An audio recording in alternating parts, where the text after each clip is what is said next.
Canto 3, 1. Who is there now will give me voice and speech to suit the noble theme I have to tell, and to my verse lend wings that it may reach the lofty regions where my fancies dwell? Diviner far is now the flame with which my breast must burn if I would honor well my Lord, for it is now my poem sings the ancient lineage from which he springs. 2. Than which among the illustrious sons of men to who to command the world predestined are, thou, Phoebus, the globe's beacon, never hast seen a race more glorious in peace and war, nor whose nobility prolonged has been so many ages and will last as far, if truth illuminates my prophetic soul, as heaven's eternal motion round the pole. 3. If their true glory I would now display, not mine will serve, O Phoebus, but thy lyre, whereon the Titans vanquished thou didst pay homage to Evan's ruler. I require, and if endowed with finer tools I may in carving noble stones some art acquire, in sculpture of fair images I will devote all my endeavor, all my skill. 4. And with a scalpel all untried meanwhile, I'll cut the first rough flakes and chippings hence, and hope that latter in more expert style I will complete the work with diligence. But let us turn to him against whose guile no shield or breastplate can afford defense. I speak of Pinabel of Gano's line. To kill the valiant maid was his design. 5. The traitor never doubted that the maid in the precipitous ravine lay dead, his countenance a pale and sickly shade. From the contaminated cave he sped, by him infected. Where his charger stayed, he soon returned, like one who had been bred for evil, making matters even worse. He took away fair Bardamente's horse. 6. But let us leave him who, as he thus schemed, death to another, his own death procured, and turn to her whom treachery, it seemed, both death and burial in one insured. Bemused at first and all her senses dimmed by the fall's impact and the shock endured, she rose and entered through a door which gave into the second and the larger cave. 7. A spacious room, it seemed like a revered and hallowed church, much sanctified by prayer, and by the skill of architecture reared on alabaster columns choice and rare, and at the very central point appeared an altar where a lamp burned bright and fair. So brilliant was the flame with which it glowed, it shed its light on the entire abode. 8. Moved by devout humility and awe, the maid began, with heart as well as lips, soon as the sacred edifice she saw, to offer prayers to God. Kneeling, she keeps her head and eyes in reverence held low, when through a creaking door a lady steps, ungirt, unshod, her hair unbound. The maid she greeted her by her name, and then these words said. 9. O valiant Bradamante, not by chance, but in fulfillment of a will divine, you have arrived. I had precognizance of your predestined journey to this shrine, for Merlin said, in a prophetic trance, your presence here would coincide with mine. Thus I have waited to disclose to you what heaven has ordained that you must do. 10. This is the ancient memorable cave which Merlin fashioned, the enchanted seer, of whom some memory perhaps you have. The Lady of the Lake betrayed him here. His sepulchre is yonder in the nave. Therein his flesh decays. He, without fear, to please her, with her treachery complied. Alive he laid him in the tomb and died. 11. His spirit with his corpse will ever dwell, until the trumpet on the day of doom shall summon it to heaven or to hell, when a dove's form or raven's it assume. Alive, too, is his voice, clear as a bell. You'll hear it issue from the marble tomb, for always he has answered questionings concerning history and future things. 12. Some days ago, seeking this sanctuary, I traveled from a distant foreign land, that Merlin might expound a mystery of magic which I did not understand. Since you it was my chief desire to see, I tarried here a month more than I planned, for Merlin said, whose words are ever true, this day had predetermined been for you. 13.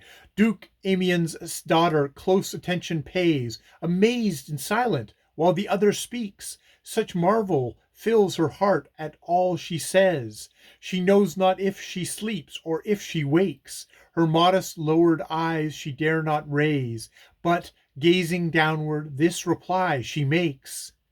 Dear Lord above, what can my merit be, that prophets thus foreknowledge have of me? 14. By the strange words the maid was caught and won, and in the footsteps of the beckoning dame, where the remains of Merlin's flesh and bone reposed, and where his spirit lived, she came. The sepulchre was made of hardest stone, polished and shining, and as red as flame. The cave, although no sunlight entered it, by the tomb's radiance was ever lit. 15. Whether it be the shimmering striations of marble which thus cleave the dusky air, or the effect of songs and exhalations, or zodiacal signs which glitter there, the likeliest of all the explanations, the onlooker entranced is made aware of sculptured beauty and of color which the venerable sanctuary enrich. 16. Scarcely had Bradamante passed the doors that guard the threshold of the secret room, when the still living spirit of the corpse speaks thus in clearest accents from the tomb. May fortune favor every wish of yours, O chaste and noble maiden, in whose tomb the fertile seed predestined is to spring, which honor to all Italy will bring. 17. Since in your veins the ancient blood of Troy, commingled from two purest strains, has been, from it will bloom the ornament, the joy of every lineage the sun has seen, where Indus, Tagus, Danube, Nile deploy their course, or in all lands that lie between the globe's two poles. Among your progeny, dukes, marquises, and emperors I see. 18. Thence will come forth the mighty cavaliers and captains, by whose strategy and sword the pride and glory of her former years to valiant Italy will be restored. Thence princes, whose just rule the world reveres, as when the wise Octavius was lord, or Numa reigned. Beneath the sway they'll hold, mankind will see renewed the age of gold. 19. And that the will of heaven be effected concerning you, who was as Ruggerio's wife from earliest beginnings were selected. Follow courageously your path in life, by no consideration be deflected from what you now resolve, for in your strife with the vile robber who your love immures, a speedy victory your fate ensures. 20. Merlin was silent. These words having said, the sorceress began them then to prepare her magic arts to conjure for the maid the form and semblance of many a future heir. A vast array she summoned to her aid, I know not if from heaven or elsewhere, to wait her bidding, gathered in one place, diverse in raiment and diverse of face. 21. Then, calling Bradamante to the shrine, where she described a circle on the floor, so wide, within it she might well recline, and leave a margin of a palm or more. Around the maid she drew a magic sign, to guard her from what peril was in store. Bidding her watch in silence, next a book she opened, and with conjured demons spoke. 22. Lo, from the outer chamber came straightway spirits to where the magic ring extended. But if they onward passed, they found their way was barred, as though by moat and wall defended. Filling the inner sanctuary where lay the bones of Merlin, his life's journey ended, they paid due homage to his costly tomb, circling 3 times around the sacred room. 23. If every name and deed I were to tell, the sorceress began, of all these wise and valiant souls who, conjured by a spell, appear, though yet unborn, before our eyes, how long we'd tarry I could not foretell. To list them all, one night would not suffice, so I will choose, as time allows, first one and then another, as seems opportune. 24. Behold nearby one who resembles you in aspect and in face, jocund and fair, Rugurio's son, whom you'll conceive, and who in Italy will be proclaimed your heir. Pontirio's soil with a vermilion hue he'll stain with an avenging hand, for there his father's enemies by treachery will rob him of his sire, as I foresee. 25. His valiant prowess will at last bring low King Desiderius, the Long-O-Bard. On him the emperor will then bestow Este and Calonne in reward. Hubert, your grandson, is the next I show. The glory of Italian arms he'll guard our holy church, and with such valor fight, he'll keep her safe from the barbarian might. 26. See Albert, the unvanquished captain, he the temples will adorn with many spoils. Hugo, his son, by whom Milan will be brought to submission in its viper's coils, heir to the Marquisate of Lombardy, his brother Azzo is, and to its toils, next to Alberzato, who, as I foreknow, King Beraner and son will overthrow. 27. Otto the emperor will deign to grant his daughter Alda to him as his bride. A second Hugo see, O blessed descent, whereby a father's valor verified. By him the Romans, long grown arrogant, will be reduced and humbled in their pride. Otto the Third, helped by the Holy See, will raise the siege and gain supremacy.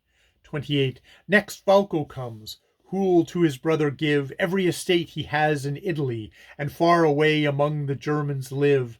A duke of vast dominions, Saxony menaced upon one frontier, will receive his timely help, ere though his mother he, his progeny assisting, will maintain stability so long as they shall reign. 29. And now towards us comes a second Azzo, a lover more of courtesy than war. Of his 2 sons, Bertold and Albertazzo, one will defeat the German emperor, and with a savage butchery combat so, the sunny plain of Parma runs with gore. A famous countess is the other's wife, Matilda, of so wise and chaste a life. 30. His virtue makes him worthy of such bliss, which at his age is no small praise intended, for half of Italy her dowry is. From the first Henry's line she is descended. His brother Bertold pledges of love is this, Rinaldo of your line, to have defended the church from Barbarossa of ill fame, will bring the greatest glory to his name. 31. Another Azzo see who'll rule Verona and all her beautiful surrounding plain, entitled then the Marquise of Ancona, in Otto and Horinio's reign. Of vast dominions he will be the owner. Long it would take to tell you and explain how many will bear high the Gonfalon, how many wars for Holy Church be won. 32. Abizio, Folco, and other Azzos, Hughes, 2 Henrys, son and father side by side, 2 Guelphs, one of whom Umbria subdues, and takes Spoleto's dukedom in his stride. See one who will new joyfulness infuse in stricken Italy, whose wombs gape wide. I speak of him, Azzo the Fifth is shown, who'll bring the tyrant and Alinzo down. 33. That Alins of monstrous tyranny, whom men the son of Lucifer will deem, who'll wreak such deeds of inhumanity and devastation that, compared with him, Caius, Nero, Sulla, Marius, Antony, true paragons of clemency will seem. Frederick II from imperial height will also be brought low by Azzo's might. 34. With kindlier scepter he will rule the land, beside whose waters, with a plaintive song, Phoebus bewailed his son, whose nerveless hand could not control the chariot for long. When tears of sorrow turned to amber, and in snow-white feathers which to swans belong, Cyncnus was clad. For favors he'll dispense, the holy see will give him recompense. 35. Young Aldobrani I must not forget. To Rome he'll hasten to defend the Pope, by Otto and by Ghibellines beset. Of every stronghold thereabouts the scope he'll circumvent, diminishing the threat of Umbria and Picenium. Then, in hope of the support which further combat warrants, for revenue he will apply to Florence. 36. Having no jewels or more precious gage, his brother will leave as surety. Flying the sacred banners he will wage victorious war against the enemy, setting the church upon its rightful stage. He'll slay Salanto's count deservedly, serving the Pope with loyalty and truth. He'll perish in the flower of his youth. 37. His brother Azzo will become his heir. Aconda he'll inherit from Tronto to Azzurro, the cities everywhere between the sea and Apennines, and on to Pesaro. An upright character, more rare than gold and jewelry, will be passed on too, and magnanimity. These, not being gifts of fortune, are not subject to her shifts. 38. Rinaldo see, in whom no less will shine the radiance of valor, for which for long exalts the glory of his noble line, till death and envious fortunes do him wrong. Tidings from Naples reach me in this shrine, how he will die his father's hostage. Young Abizio now comes forward, the new prince. His manly qualities he'll soon evince. 39. By him the fair domain enlarged will be. Fierce Modena and smiling Reggio now acclaim his valor and supremacy, and with one voice allegiance to him vow. Azio VI, one of his sons, here see, the standard bearer of the cross, he'll bow to Holy Church. A daughter of Anjou he'll wed and gain thereby a dukedom too. 40. Behold 4 princes of illustrious fame, a stately group and of congenial mind. Aldobrandio, Nicholas the Lame, Abizio, Albert, merciful and kind. Long it would take to tell you how they'll claim Fenza, how with stronger ties they'll bind to the fair kingdom of Adria, which gave its dauntless name to the unconquered wave. 41. Likewise the land where many roses grow, whence was derived its pleasing name in Greek. That city also where, beside the Po, menaced by both its mouths, the people seek the marshy delta, and when wild winds blow, haul in the fish in plenty. I'll not speak of Lugo and Argenta, or many a place well fortified of teeming populace. 42. See Nicholas, whom as a tender boy the people of his land will make their lord. He'll render null and void the hostile ploy of Aetius. In his hand the sword will seem a plaything, and to him great joy the turbulence of battle will afford, and, fresh from the study of brave deeds along past, the seeds of chivalry anew he'll cast. 43. Of all who plot rebellion he'll discover the fell design, and to their harm will turn it. All stratagem so quickly he'll uncover, no sooner is one planned than he'll discern it. That Otto Teresi, who will lord over it, Parma and Reggio, will be slow to learn it, for by such vigilance he will be foiled, and of both life and kingdom be despoiled. 44. Thus the fair kingdom constantly extends its boundaries, yet in due limit stays, for never any rival it offends, but all transgressors in the like coin repays. Hence the first mover being well pleased, intends no barrier to set, but in all ways to aid its increase and prosperity, blessing the realm to all eternity. 45. See Lenolo, see the intrepid prince Borso, the pride and glory of his age, ensconced in peace, he greater triumph wins than all who in the feats of war engage. Mars he imprisons in the dark and pins behind his back the frenzied arms of rage. This splendid lord's concern will solely be his people's welfare and serenity. 46. Next, Ercole, who will reproach his neighbor, in whose defense he'll earn a limping gait, losing a foot when, with a flashing saber, at Budrio the troops of this ingrate he'll rally, and, in payment of his labor, find himself menaced at Ferrara's gate. I know not if this lord has greater claim in deeds of warfare or of peace to fame. 47. Long will Apollonians, Calabrians, Lucians his glorious deeds recall, when, serving with the Catalonians, in single combat he will hazard all, and win in daring and insouciance. He'll vie with many a veteran general, by skill and prowess, 30 years and more he'll hold the dukedom by his right before.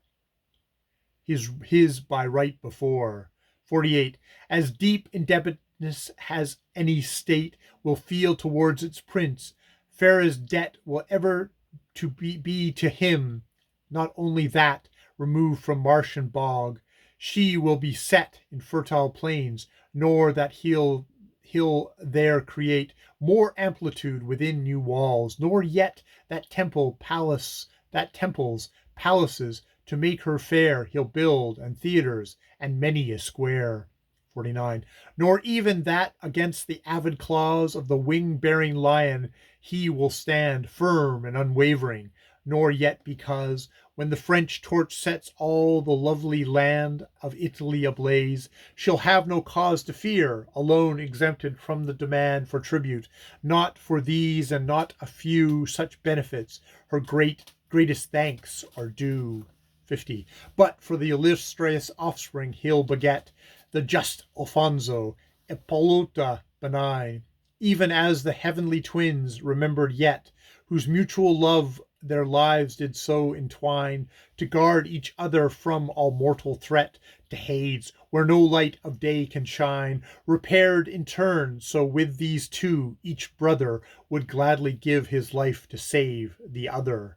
51. The deep devotion of this comely pair will make the state's defenses more secure than if her walls by Vulcan's skill should wear a double iron girdle to ensure her safety. Alfonso, in whom in rare proportions wisdom's joined with goodness, sure and true will render justice, so that men will think Astraea's come to earth again. 52.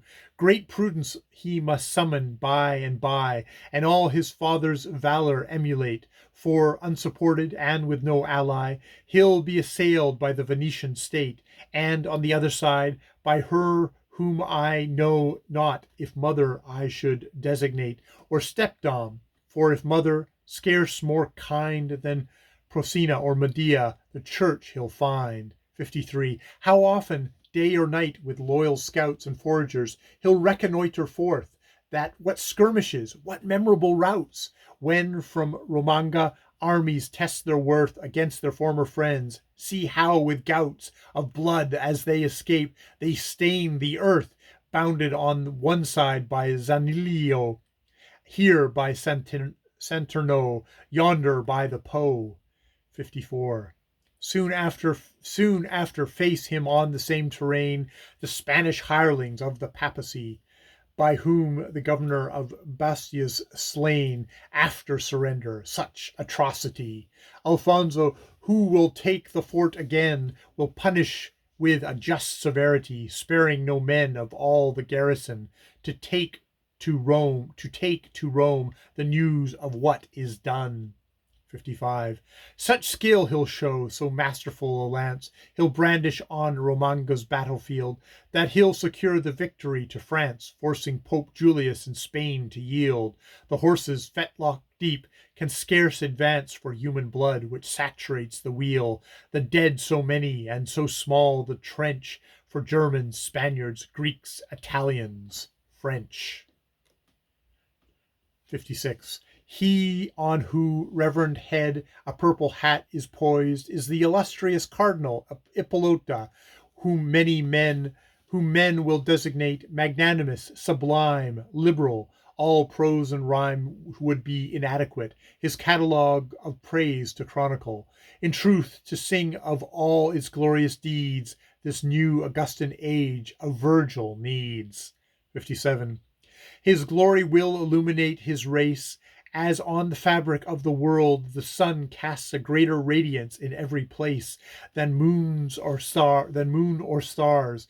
For by him is outshone all other light. I see him, sad of face, fearing for lack of troops to be undone, then joyful, leading captive to the shore, galleys 15 and other craft galore. 58. See now 2 Sigismunds, and at their side Alfonso's 5 beloved sons, whose fame overleaping hill and sea spreads far and wide.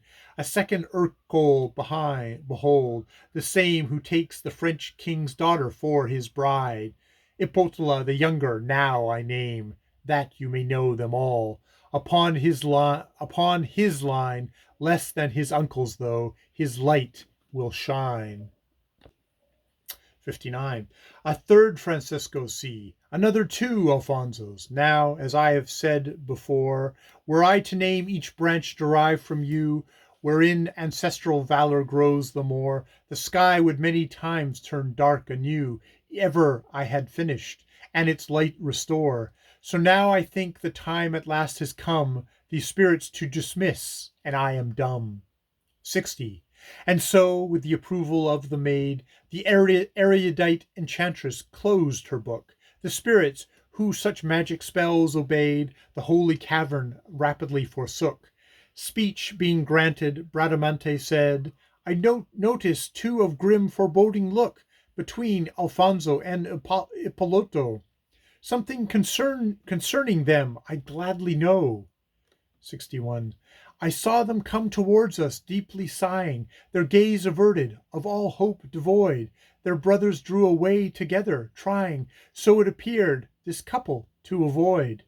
The sorceress grew pale and burst out, crying, Ah, victims both, your happiness destroyed by evil men who, evil plans pursuing, brought you, woe is me, to your undoing. 62.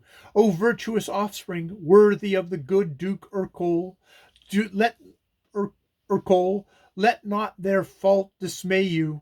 These wretched reprobates are of your blood. Compassion then, not justice, here should sway you. Then, speaking to the maid in milder mood, she said, Let not this sadden you, I pray you. Of them I thought it wiser not to treat, so leave the bitter and retain the sweet. 63. Tomorrow you and I at break of day will journey towards the castle built of steel, where Ruggiero lies. The shortest way I will conduct you, and a path reveal, whereby this harsh and evil wood you may escape, and your great destiny fulfill. Then, as we walk together on the coast, I'll point you out the road. You can't get lost. 64. The valiant maid there tarried all the night, and through the greater part of it conversed with Merlin, who convinced her it was right to put her duty to Ruggiero first.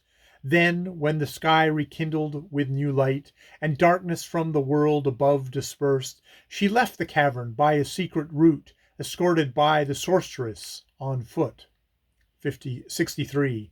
Soon they emerged from a ravine concealed by mountains inaccessible to man, and all that day, without a pause, they scaled high cliffs or waded deep where torrents ran. Then, to beguile their way so far afield, of pleasurable topics they began to speak, choosing such sweet discourse that often the rigors of their irksome path they softened. 66. The most recurrent and engrossing theme of all that the enchantress tells the maid is by what strategy or cunning scheme she can release Ruggiero. If, she said, you had the prowess of Minerva, or, I deem, of Mars himself, if you could call to aid as vast an army as King Charlemagne, or even vaster, all would be in vain. 67. Not only did the necromancer build his walls of steel, but on a cliff they rise to such a height to no assault they yield. Mounted upon a destroyer which flies, he sallies forth protected by a shield, which casts a beam so piercing to the eyes, no man can look on it and not succumb. As one dead he lies, quite overcome. 68. And if you think perchance it will avail you to keep your eyes tight shut in your defense, how will you know where he stands next assail you, when to make good your thrust and when to fence? I know a remedy which will not fail you. All magic it will turn to impotence. In the whole world there is no other way, so listen carefully to what I say. 69. King Agramante of Africa bestowed a ring stolen in stolen in India from a queen upon Brunello, who along this road some miles ahead of us this day has been. Such virtue in this magic ring is stowed, whoever wears it has a medicine against enchantments and all evil spells, and many are the lies this trickster tells. 70. For he is so expert and so astute that he has been commissioned by his king to try if cunning and a mind acute, with the assistance of the magic ring, which often to its wearers has borne fruit, can free Ruggiero. And this very thing he boasted he would do, and to his lord, who loves Ruggiero, he has pledged his word. 71. That your Ruggiero may well understand, if not Argamente, but you alone, who will rescue him from the enchanter's hand, I will explain to you what must be done. 3 days you'll walk along the yellow sand beside the sea, which you will come to soon. The bearer of the ring on the 3rd day will reach a lodging where you too will stay. 72. A little man, that you may know him truly, I'd say he was below 6 palms in size. His raven hair is matted and unruly, a pallid face his swarthy skin belies. His nose is flat, his beard has grown unduly, from bushy brows he leers with swollen eyes. His dress for speed is short and of close fit, so now my picture of him is complete. 73. Of magic spells with him you will converse, of which we too have spoken by the hour. Make known, for this is true, you're not adverse from luring the magician from his tower, but keep as close as money in your purse your knowledge of the ring and of its power. His company and guidance he will proffer, as far as to the castle. Take his offer. 74. Follow his steps until you come to where you see the castle. Here you must kill the man. Let not compassion or regret deter you from a swift execution of this plan. Lest he should read your mind, you must bestir you, for, ring in mouth, he'll vanish if he can, into thin air before your very eyes. Thus it is best to take him by surprise. 75. Talking of this and that, they reach the sea where the Garonne finds outlet near Bordeaux. Here the 2 women parted company, not without tears which soon began to flow. Yet, eager for Ruggiero's liberty, the daughter of the Duke of Aymon was not slow to wend her way, but onward bravely trudged, and reached the hostel where Brunello lodged. 76. She knows him just as soon as she sets eyes on him, his aspect being graven on her heart. Many a ruse and a strategy she tries on him, but with Brunel mendacities and art. Knowing full well this trickster has no flies on him, she in concealment likewise plays her part. Name, sex, race, family, and place of birth she hides, watching his hands for all she's worth. 77. She keeps his hands in view for a good reason, that he might steal her wallet is her fear. Recalling her advisor's word in season, she's careful not to let him come too near.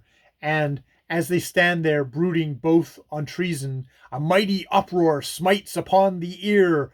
I'll tell you later on, my lord, the cause, but now the time has come to make a pause. End of Canto 3.